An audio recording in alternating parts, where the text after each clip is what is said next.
Yeah. 14 years old ako. Catholic system also.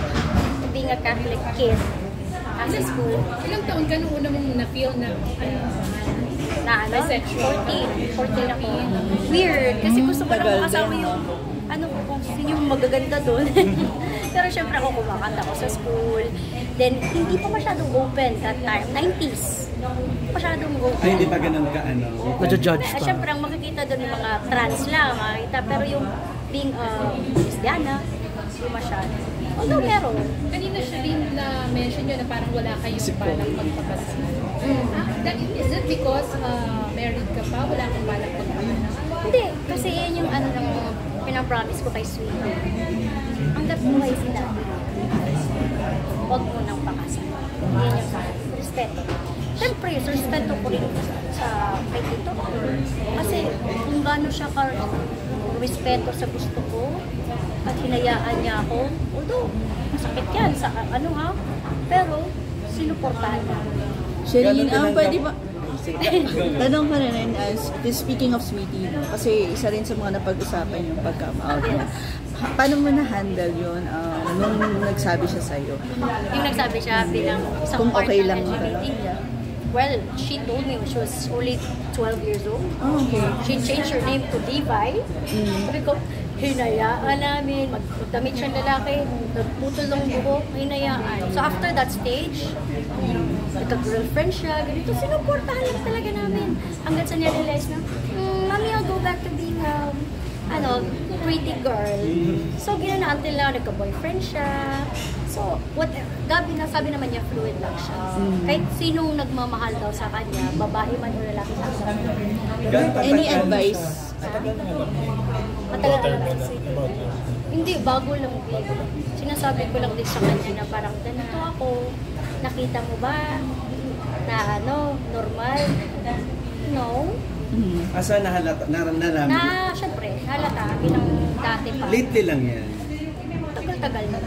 Shereen, na yung daughter mo? She just turned 20 years old. She's an adult now. So, paano yung naging usapan niyo ba? Nag-usap kami na sinabi ko, I'm not really straight. And then she said, I knew it, Mami. Kasi parte siya. Kumbaga, it takes one to know one. So, ibig sabihin, Shereen, mas naunang nag-come out yung anak mo bago ikaw umami sa kanya? Yes. Gustuhin ko man, nasabihin ko, ako din.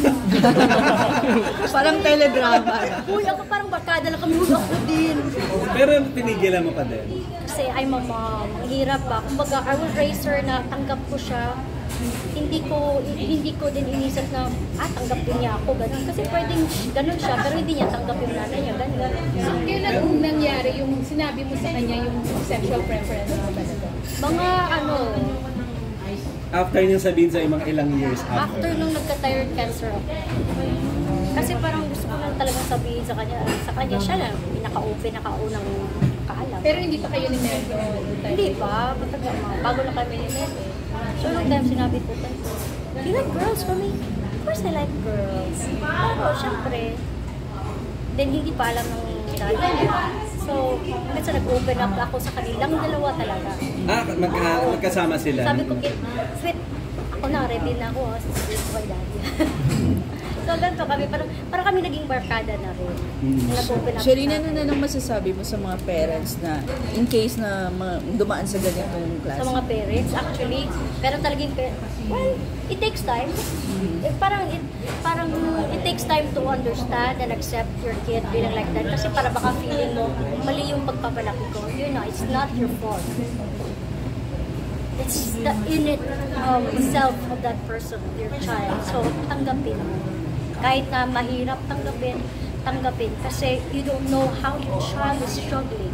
Parang ako, hindi alam ng mama ko na grabe ako nag-struggle. Ng parents ko. Pero alam ko, even if papa, kung buhay pa sa papa ka, tanggapin niya ako.